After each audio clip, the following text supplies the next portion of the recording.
Welcome back sa ating channel, Go E-Vehicle. By the way, I'm Mart again. At ito sa likod ko yung BYD na DHL Delivery. Welcome to Go E-Vehicle, your go-to channel for electric vehicles, including the latest trends, updates, insightful discussion, and EV reviews. So, kayo ng EV, na-interview ko yung driver nito. So, mostly kasi, di ba, na natitsyempohan ko lang to sa daan. But now, eto, na timingan ko. Nandito kasi ako sa SM San Lazaro. At yun, natanong ko yung driver kung kailan siya nagcha-charge or ano ba yung ruta niya at ano ba yung experience niya pagdating sa EV. So far, ang sabi niya, good experience. Yun, 2 unit na pala yung kanilang umiikot dito sa Metro Manila.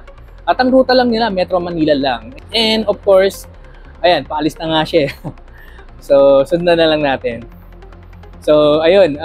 And yun, every other day siya kung mag-charge kay EV. So, ayun, nabusina kasi siya.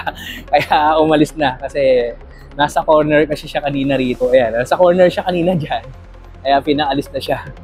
And ayun, ang maganda sa mga company na ating, yun nga, yung ibang mga company na ay talagang nagta-transition na sa kanilang mobility or transportation sa e-mobility. So, I hope na yung mga susunod na EV ay mga ganun na rin, mag-transition na rin kagaya nitong DHL na nakita natin.